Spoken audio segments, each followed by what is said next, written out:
Hello అండి, welcome to కేదార్స్ kitchen channel. ఈరోజు వీడియోలో నేను సమ్మర్ స్పెషల్గా కడుపుకి చల్లదనాన్నిచ్చే మజ్జిగ బోండాల రెసిపీని చూపించిపోతున్నాను. ఎప్పుడైనా మీరు ఇలా ట్రై చేస్తారా?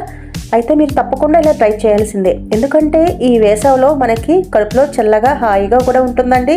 తప్పకుండా తీసుకోవాల్సిన రెసిపీ కూడా. సో ఎలా అనేది ఇప్పుడు వీడియోలోకి వెళ్ళిపోదామా. ఒక కప్ అంతా పొట్టు మినపప్పుని ఇలా 4 hours వరకు నానబెట్టుకున్నానండి. ఆ తర్వాత నేను చక్కగా కడిగి ఇలా ఒక మిక్సీ జార్లో వేసుకుంటున్నాను. పొట్టు మినపప్పు బదులుగా మీరు నార్మల్ మినపగుళ్ళు కూడా తీసుకోవచ్చు. నేనైతే ఆరోగ్యానికి పొట్టు మినపప్పు చాలా బలాన్ని ఇస్తుంది కాబట్టి ఇది నేను చూస్ చేసుకున్నాను. ఆ తర్వాత నేను 1 ఇంచు అల్లము, 2 పచ్చిమిర్చి వేసుకొని అందులో 1 టేబుల్ స్పూన్ అంత వాటర్ యాడ్ చేసుకొని ఇలా నేను చక్కగా గ్రైండ్ చేసుకున్నాను. బ్యాటర్ని మనము ఎక్కువ వాటర్ యాడ్ చేసుకోకూడదండి. సో నేను ఇలా చూపిస్తున్నాను చూడండి, ఈ విధంగా కనుక మీరు గ్రైండ్ చేసుకుంటే సరిపోతుంది. ఆ తర్వాత రుచికి సరిపడా ఉప్పు వేసుకొని ఒకసారి కలుపుకుంటున్నాను. ఉదయం పూట మనకి బ్రేక్ఫాస్ట్గా చాలా బాగుంటుందండి రెసిపీ. అంతేకాదు నైట్ డిన్నర్ కూడా ఎంచక్కగా మీరు తీసుకోవచ్చు. సో ఒంటికి చలువ చేసే మజ్జిగ పునుగులని మీరు తప్పకుండా ట్రై చేస్తారు కదా ఫ్రెండ్స్. సో కన్సిస్టెన్సీ మాత్రం ఈ విధంగా ఉంటే సరిపోతుంది కదా, మీకు చూపిస్తున్నాను కదా. ఇప్పుడు రెడీ అయిపోయిన తర్వాత నేను పక్కన పెట్టుకున్నాను. ఆ తర్వాత 1 కప్పు పెరుగుని ఇలా నేను బీట్ చేసుకుంటున్నానండి. చక్కగా ఇలా సాఫ్ట్గా బీట్ చేసుకున్నాక 2 కప్పుల వాటర్ని యాడ్ చేసుకొని ఒకసారి కలుపుకుంటున్నాను. 1 స్పూన్ అంత ఉప్పు వేసుకొని కలుపుకుంటున్నాను.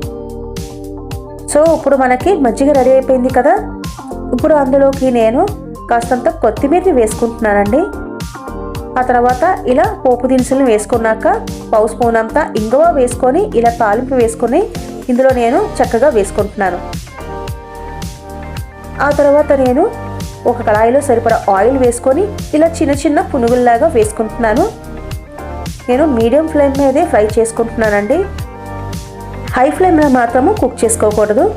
ఎందుకంటే బయట ఎర్రగా వేగి లోపల పిండిగా ఉంటుంది కాబట్టి నేను మీడియం ఫ్లేమ్ మీద చక్కగా నేను ఇలా ఫ్రై చేసుకుంటున్నాను.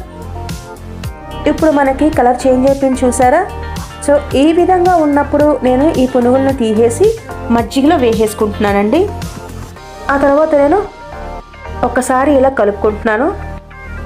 ఒక 1 hour వరకు ఇలా రెస్ట్ ఉంచేస్తున్నానండి.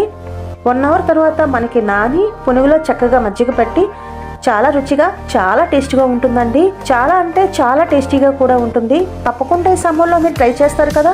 చాలా సింపుల్గా చాలా టేస్టీగా మనకి ఎంత త్వరగా రెడీ అయిపోయిందో చూసారా.